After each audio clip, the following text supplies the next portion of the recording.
오늘은 미국에서 돈이 이탈하고 있는 증거를 한번 살펴보겠습니다. 이 차트는 미국 10년물 국채금리인데요. 미국 장기물 국채금리가 4월 초에 상호관세 시행 이후에 강하게 V자 반등으로 급등했습니다. 이때 모든 이평선들을 강하게 뚫어 올렸고요. 미국 국채와 그리고 금자산은 대표적으로 안전자산인데요. 원래 경기가 둔화되거나 미래가 불확실해지면 미 국채에 대한 수요가 높아지면서 국채 가격은 오르고 국채 금리는 원래 떨어져야 정상인데 지금 10년물 국채금리 그리고 30년물 국채금리는 오히려 상승하고 있었습니다. 이상하죠? 그 이유는 대표적으로 트럼프 정책으로 인해서 불확실성이 가중되었고 미국 예외주의도 흔들리면서 결국 달러와 미 국채에 대한 믿음, 수요가 흔들리면서 달러 매도, 그리고 국채 매도, 미국 증시 매도 이런 사이클이 만들어졌고 금에 대한 수요가 더욱 쏠리면서 금 가격이 신고가를 갱신했었고요. 미국 10년물 국채 가격을 보면요.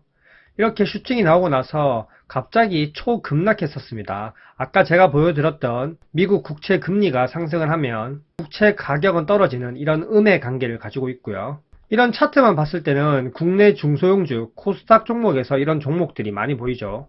이런 차트를 보면 거래량과 분봉, 시황을 보면서 두 가지로 해석할 수 있습니다. Let's go! 첫 번째는 세력들이 호재를 앞두고 급하게 위아래로 흔들면서 매집하고 있는 거다. 그리고 두 번째는 세력들이 털고 나갔다. 이게 일반적인 해석입니다. 그럼 현재 경제 상황을 놓고 봤을 때 두 번째가 오히려 더 가깝겠죠. 누군가는 팔고 나왔다는 겁니다. 시장에서는 중국, 그리고 브릭스 국가들, 그리고 일본을 의심하고 있습니다.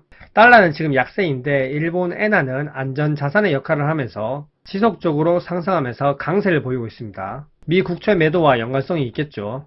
그리고 4월 9일에 10년물과 30년물 국채 금리의 15분봉 차트를 보시면요.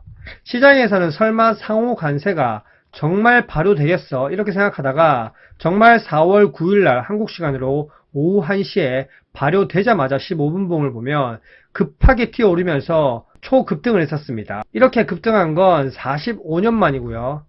30년물 국채금리 역시 4월 9일 오후 1시 기점으로 초급등을 했었고요. 결국 상호관세가 진짜 발효되자마자 금융시장에서는 미국을 공격한 겁니다. 이렇게 국채금리가 급등하니까 트럼프가 화들짝 놀라서 결국 90일 잠정 유예를 했었고요.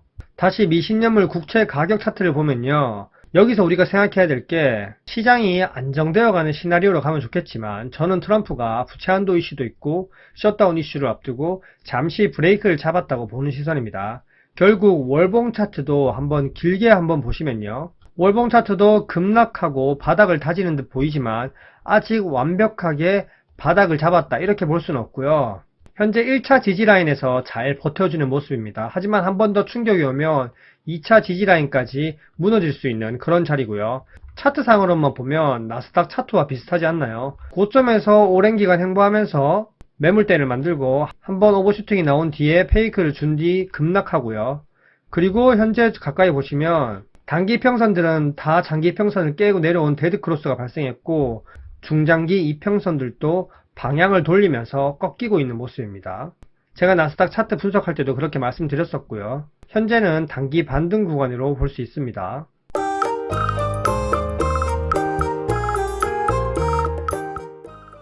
지금 미국의 국가 총부채가 36조 달러가 넘습니다. 한국 돈으로는 5경이 넘고요. 그리고 25년 올해 갚아야 할 미국 정부 부채가 9조 달러 수준입니다. 이게 한국 돈으로 1경원 이 정도고요. 부채 이자를 현금으로 갚는 게 아니라 신규 국채를 재발행해서 보통 상환하는데 신규 국채 발행할 때 현재 금리를 적용하면 아마 지금은 4% 이상이니 4% 이상의 금리를 적용해야겠죠. 그러면 이자 부담이 엄청 커지는 겁니다.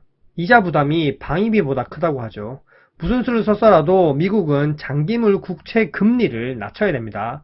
작년에 옐런이 단기채 위주로 국채를 발행해서 시장에 유동성을 공급했고 이제 만기가 돌아오고 장기채로 전환해야 되는데 금리가 높아지면 이자 부담이 크기 때문에 트럼프 정부에게는 부담이 될 수밖에 없습니다. 트럼프는 미 국채 매도하는 걸 막아야 하고요. X데이트, 부채 한도 협상이 빠르면 5월, 6월 이쯤이 될 거라고 예상하고 있습니다. 부채한도 상향을 하던 협상을 하던 어떻게 해서든 미국 장기물 국채 금리를 낮춰야 하고요. 또한 미국에서 돈이 이탈하는 흐름 자체를 막아야 됩니다. 미국 예외주의가 흔들리면 안 되고 달러 패권도 지켜야 되고 지금 달러 인덱스 하락이 정말 세력이 버린 차트처럼 계속 흘러내리고 있죠. 결국 국채 금리도 낮춰야 하고 만약 이렇게 하지 못한다면 채무 불이행, 즉 디폴트 사태가 일어날 수 있습니다. 결과론적으로는 디폴트 사태가 일어나지 않겠지만 부채 한도 상향을 앞두고 여러가지 잡음 노이즈가 나올 수 있다는 겁니다. 만약 디폴트 사태가 일어나지 않고 순탄하게 넘어간다면 트럼프 입장에서는 다시 한번 강하게 다른 나라들을 압박할 힘이 생기는 거고 어찌저찌 해서 디폴트 사태를 막는다고 하더라도 미국 국가 신용등급이 하락되거나 생각지도 못한 잡음이 커지면 트럼프의 위치가 흔들리고 결국 트럼프는 내년 중간 선거에서 참패를 하면서 남은 임기 동안 힘을 못 쓰게 되겠죠. 현재 트럼프 입장에서는 5월, 6월 정말 중요한 시기입니다. 그렇기 때문에 트럼프는 현재 한 발 물러서고 있는 거고 제가 이런 여러 시황도 항상 체크하고 있기 때문에 미국 증시 4월은 반등장이라고 예상했었습니다. 제 유튜브 영상을 보시면 최근에 올린 영상에서 11일 전에 트럼프 시대 미국 증시의 미래는 하면서 차트 분석을 했고 4월에는 미국 증시가 반등장이다. 하지만 조심해야 된다. 이렇게 말씀드렸습니다. 저는 큰 틀에서 4월은 반등장이라고 예상을 했고 5월 그리고 6월은 위험한 시장이다. 이렇게 예상하고 있습니다. 어쨌든 결과론적으로 트럼프의 무리한 정책, 스탠스로 인해서 미국 국채에서 대규모 자금이 이탈했다는 거고 그 자금이 엔화로든 금으로든 흘러 들어갔다는 겁니다. 지금은 장대 음봉에 대한 단기 반등 수준이고요. 추가적으로 부채 한도 협상이 다가옴에 따라서 하락 파동이 한 번 더 나올 수 있다는 겁니다. 그렇게 되면 국채 금리는 또다시 상승할 수 있겠죠. 지금 트럼프와 베센트는 미국 증시 하락을 신경 쓰는 게 아닙니다.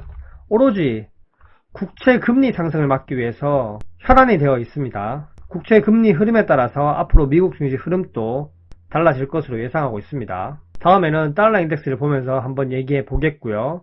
현재까지 내용이 괜찮으셨다면 구독과 좋아요 부탁드립니다. 이상입니다. 안녕.